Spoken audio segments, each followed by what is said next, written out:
Memorial Day helps us all focus on heroes, and Augusta was home to one of the most remarkable in American history, Jimmy Dyess. An Augusta native, Dyess is unique in American history. He is the only man to receive both the Carnegie Medal for civilian heroism, which he did in 1928, and the Congressional Medal of Honor, presented to his family after his death in World War II combat in 1944.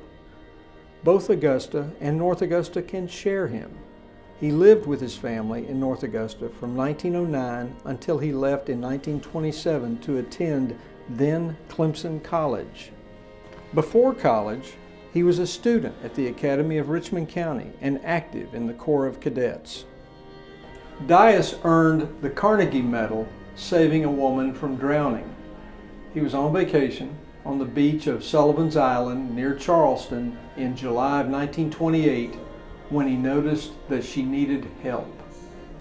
A storm had blown in, and Dyess, then 19, had dived into surging waves to rescue an Augusta woman caught in the surf. After 30 minutes of struggling in the water, he and another swimmer got her out, and Dyess performed artificial respiration.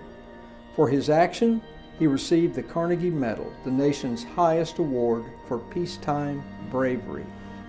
After saving her life, Dyess went on with his. He graduated from Clemson, then returned to Augusta and worked with his father's lumber company. He also trained with the Army and Marine Corps Reserves. When he was called to active duty in 1940, he was ready to command troops. In 1943, he was one of the few Marine Corps Reserve officers without combat experience given command of a battalion in World War II. And that's what he was doing in the Pacific in early 1944. A lieutenant colonel, Dyess led his men on Roy Namur Island, one of the Marshall Islands in the South Pacific. He was fearless, his men said, constantly on the front lines. During that fight, Dyess personally broke through enemy lines and rescued 4 wounded Marines pinned down by heavy machine gun fire and about to be killed. In a 1988 letter to Dyess' family, Frank Polkrop, who was there, described it.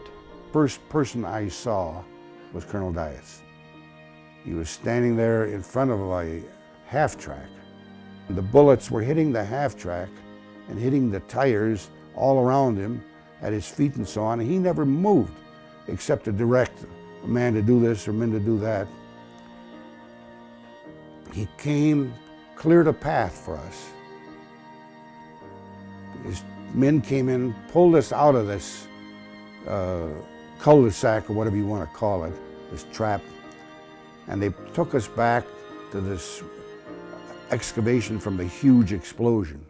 And they brought us in there. Dyess directed some corpsmen to take care of the wounded, and then he went back, he stayed with his troops, and that was the last I saw of Colonel Dyess. For such courage and valor, Dyess would receive the Congressional Medal of Honor. But the next day, his fearlessness under fire ended up costing him his life. On February 2, 1944, a Japanese machine gun bullet struck him in the head just moments after he had led his men to a new position. Dyess' men all recalled how they kept telling him to keep his head down, but he ignored them. One of them, Willie Turner, said his colonel responded, "Let's go, Willie. Let's get the chestnuts out of the fire." About 10:45 a.m., Dyess rose up once again to check out the enemy firing positions to direct return fire when he was struck in the head by a Japanese bullet, probably a machine gun burst from a pillbox just ahead. The man his men called Big Red died instantly, and minutes later the enemy quit shooting. The battle essentially was over.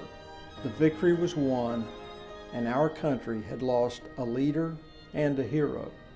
Dyess' son-in-law, Perry Smith, himself a retired Air Force general, said that Jimmy Dyess had 2 characteristics that made him an outstanding leader: a willingness to serve his country, and a willingness to put himself at risk to save others. I can think of no finer ideal for an American on Memorial Day.